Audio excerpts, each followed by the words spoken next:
Hej och hjärtligt välkomna, Peter Esse här, och nu ska vi nästan ha ett religiöst ögonblick. Jag pratar om de heliga 3 komponenterna i morgonkaffet. Ett nytt fräscht paket Skånerost. Ja, här är vackert.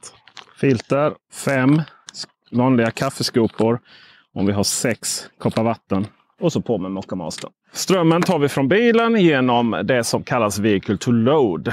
Och det finns på XPeng G9. Och det är XPeng G9 som är huvudpersonen i den här videon. För det är också här som jag har sovit bak. Riktigt skönt kan jag säga. Hur är det att campa i bilen med eller utan Vehicle to Load? Det är det vi ska prata om i denna video. Men innan dess, vad gör vi om vi vill brygga vårt kaffe utan att ha Vehicle to Load, eller om vi kör iväg med bilen? För vi har andra saker. Vi har kylbox, vi laddar datorer, vi laddar mobiler. Jo, då använder vi vårt portabla batteri. Bluetti AC200L. Och denna videon är i betalt samarbete med just Bluetti. Och vi ska kolla lite på batteriet innan vi går vidare. Bluetti 200L är så här stort för att det har en kapacitet på 2000 wattimmar eller 2 kilowattimmar. Till och med 2048 wattimmar. Vi kan få ut 2,4 kilowatt ifrån totala kombinationen av dessa 4. Så vi kan få ut 2,4 kilowatt ifrån en eller delat på dessa 4.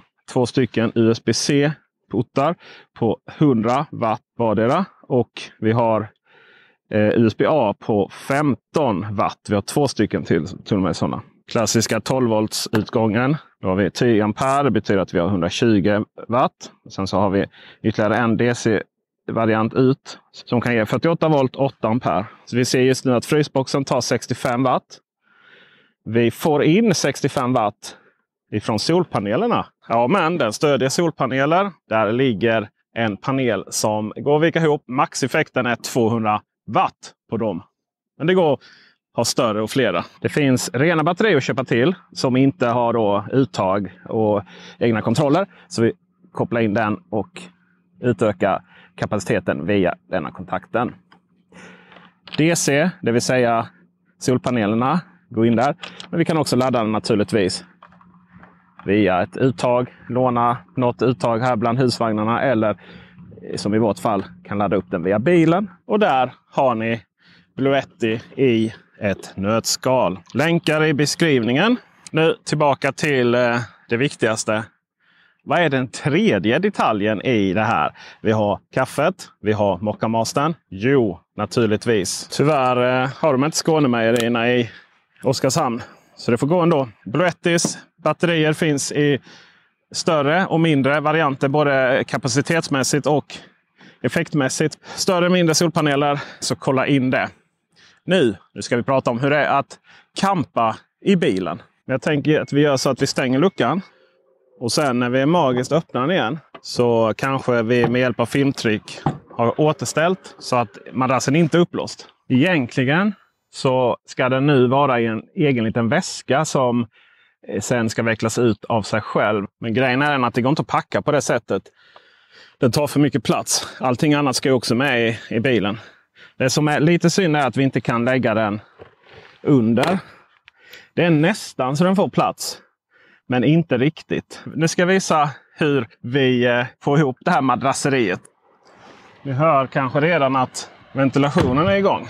För i XPeng, det gäller inte att sätta igång röstassistenten, så finns det inget campingläge eller så traditionellt som exempelvis Tesla. Utan är bilen öppen så är AC:n alltid igång.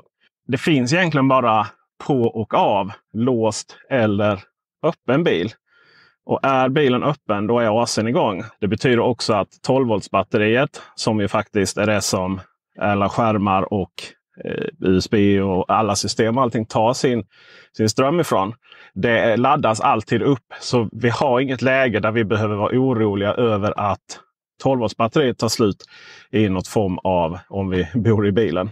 Och skulle jag sitta här bak eller sitta i passagerarsätet och låsa bilen, nu går jag inte det för att jag sitter i förarsätet, då stängs både AC och allting av efter ett tag. Så öppen bil, AC igång, 12 volt igång, allting är igång. Låst bil, ingenting är igång. Även om det går att förlänga. Däremot så finns det ju ett campingläge som involverar det praktiska. Och det är en egen app som finns under Smart Space. Under Smart Space så har vi Mindfulness Space, vi har Sleep Space, vi har Smart Madress. Mindfulness Space. Setting seat and other compartment environment to a comfortable state. Then you can start your mindfulness time. Så den går att göra utan madrass och ha det gött.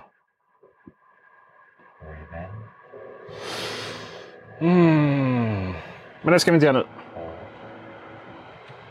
Så vi går tillbaka till... Kommer tillbaka.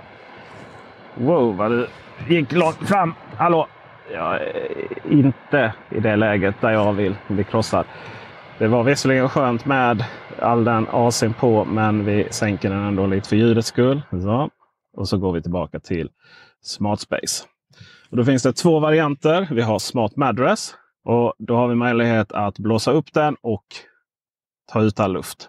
Det är faktiskt den jag har använt mest. För det Sleep Space gör, det är att den sätter stolarna automatiskt istället. Antingen Travel Mode, där den bara fäller baksätet. Medan vi har Camp Mode, där den även fäller dessa stolar. Det som jag har använt är Travel Mode. Så vi börjar med det. Before adjusting the rear seats, make sure that there are no people or objects. Vi har ingen där. Och nackstöden där bak ska vara i lägsta positionen och mitten ska fällas upp. Och sen är det bara att trycka confirmed. Och härifrån så går vi ut. Start regulating seat. Mattress will automatically start to inflate when the seats are folded.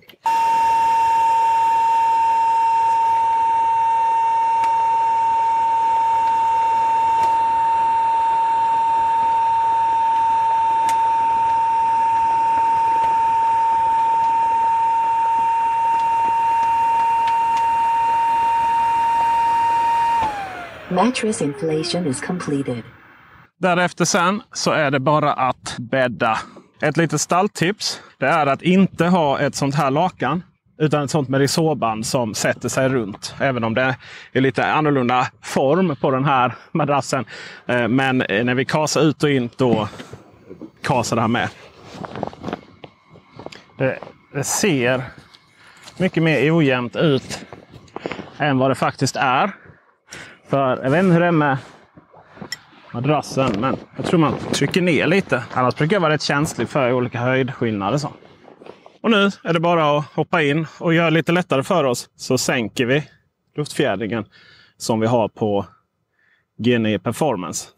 Och sen är det bara att krypa till kors.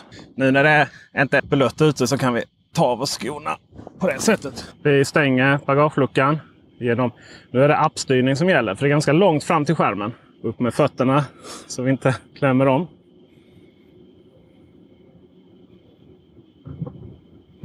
Så ja. Mysigt. Det som är viktigt nu är att vi inte låser bilen med appen. För då släcks den helt och hållet ner på det här sättet. Så ni hör att AC'n dog. Skärmen har släckts ner. Och det blir genast mycket varmare. Nu kan vi visserligen dra igång AC'n via appen på det här sättet. Men då är den bara igång i en timme eller något sånt där. Halvtimme tror jag det är. Jag har inte mätt. Utan det vi istället får göra är att försöka nå fram till låsknappen vid dörren. Och med bilen låst men inte nedstängd. Så är det ju bara att gå och lägga sig. Det är i alla fall det bilen vill. Xpeng GNE har ju ett ganska så trevligt system med YouTube. Vi har Spotify, vi har till och med Apple TV+. Vi har det mesta utom Netflix. Det är lite synd.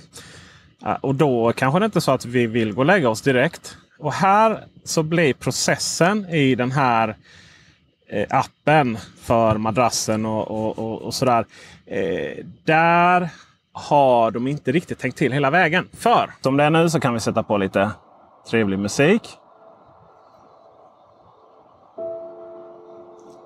Eller vi kan ha lite ljudeffekter, regn. Det var inget som vi behövde ljudeffekt här om natten. Det var rejält med regn. Det är jättemysigt när det regnar på riktigt. Det kommer det så att vi inte faktiskt får se en brasa här. Sen så har vi hur länge vi ska ha igång den. Brasan eller musiken släcks ner efter x antal minuter. Och sen kan vi ställa in så vi kan sänka lite. Eller om vi sätter på auto igen. Vi har en väckarklocka. Tack för det.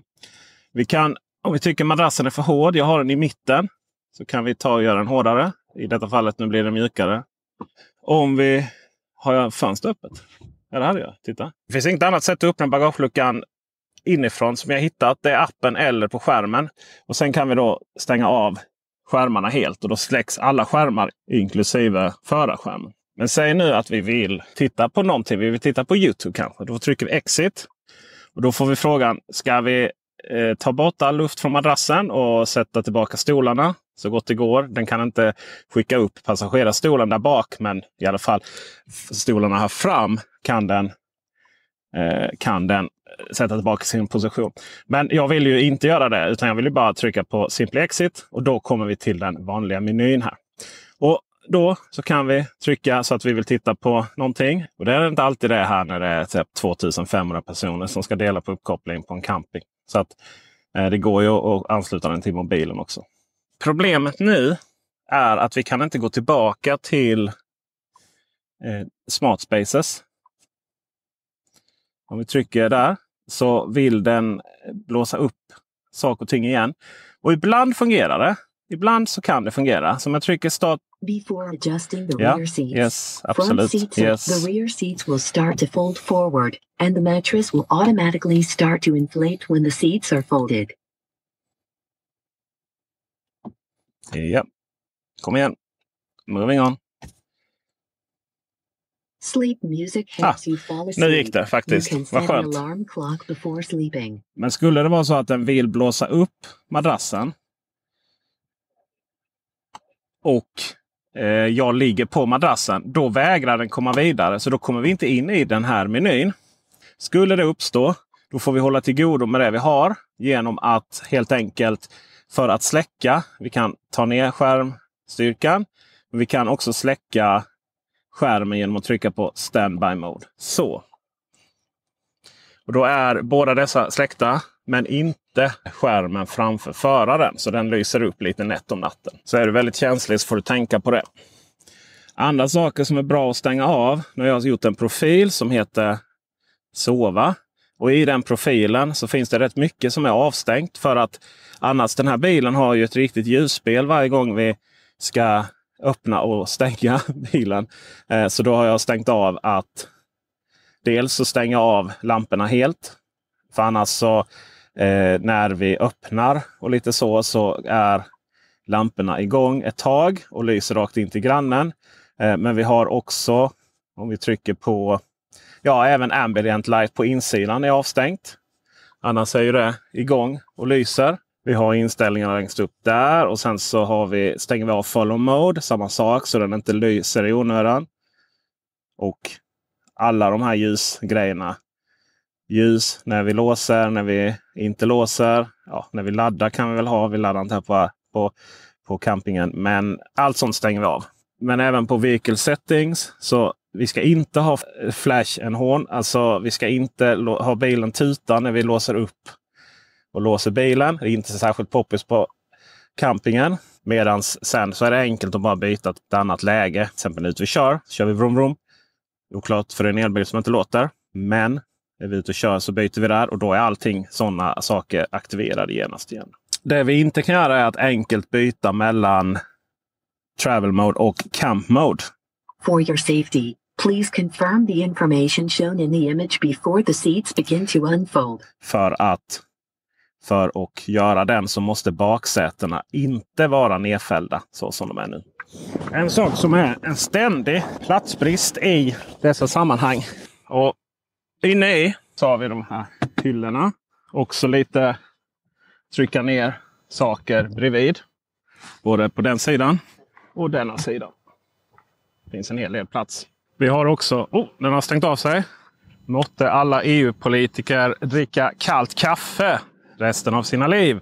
För det är beslutet att kaffebryggaren måste stänga av sig efter en viss tid. Vi har ju en hel del plats i framsätet. Men också mellan framsätet och de fällda baksätet. En annan sak när det kommer till hänsyn, utöver då att inte ha ljusspel rakt in i någon annans tält eller husvagn. Det där är AC:n som är igång på full kareta. Det är inte störande om jag sätter mig, om jag sitter här. Men det är ett tält 3 meter ifrån nosen på denna bilen eller någon annan bil med AC:n igång. Och ju mer det är igång där inne, ju mer låter det här ute. Så det går ju att sätta ner den lite. Vad jag vill komma till är att sätt inte nosen precis bredvid någon annans tält. Husvagn och så, där går det inte igenom. Ungefär, jag skulle säga, kanske 10 kilowattimmar på ett dygn. Då inklusive också ha lagat lite mat och så direkt från bilen, kaffekokan. Om du laddar 100% så har du runt 95 kilowattimmar. Det kan ju vara iväg en vecka innan du behöver ladda upp batteriet igen. Tänk dock på att när det går under 20%, då händer det lite saker. Så som att det är inte alltid den kan ladda 12 volts batteriet. Så försök inte dra ner den under 20% generellt sett. Det gäller i olika nivåer på olika bilar. Innan vi avrundar och sammanfattar det hela så ska jag visa då hur det ser ut när alla säten är fällda. Och då måste vi ta bort dessa. Och sen väljer vi då samma i skärmen, fast vi väljer Camp Mode. For your safety, please confirm the information. Please leave the front seats. Start folding flat seat.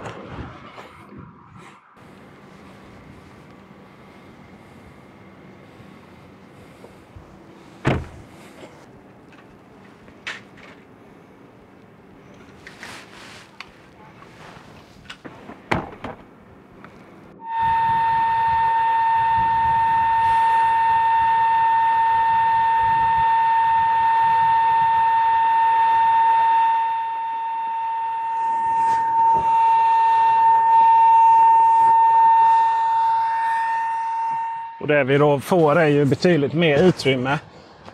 Men vi kan inte göra mer med det. Vi har inte längre madrass eller så. Och dessutom istället för bara att trycka bort madrassen och dra bak stolarna.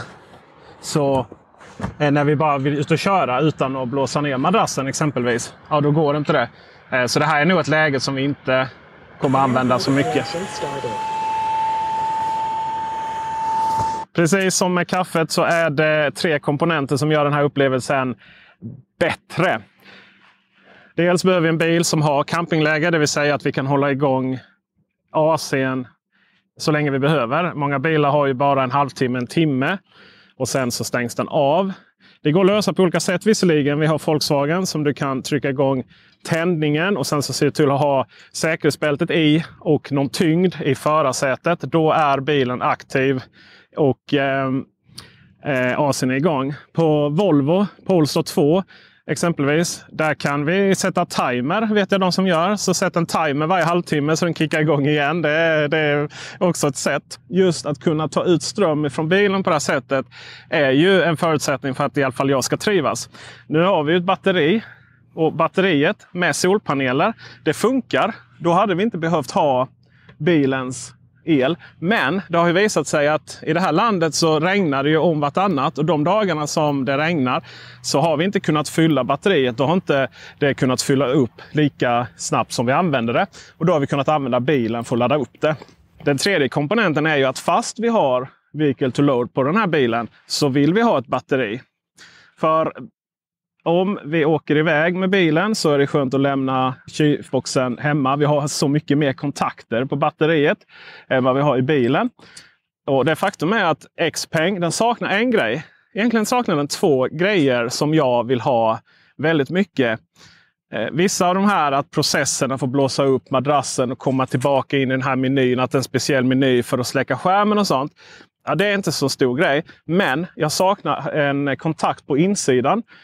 För jag har nämligen en som CPAP-maskin. Så jag måste ha när jag sover på nätterna, annars får jag andningsuppehåll. Korpulent som jag är, va. Och då har jag faktiskt fått ha batteriet på insidan för att kunna köra den. De finns visserligen i 12 volts varianter också som vi kan använda. Men smidigare hade varit om vi bara hade 230 volts uttag på insidan. Sen så är det andra att bilen är alltid igång. Och det betyder att vem som helst kan sätta sig i passagerarsätet, trycka ner drive och köra iväg. Det är inte jättesäkert om vi har barn exempelvis som vill leka bil och så kör den iväg på riktigt. Inte alls bra. Och då skulle jag vilja ha så att vi i alla fall får använda en kod för att kunna sätta den i drive-läge som exempelvis Tesla har.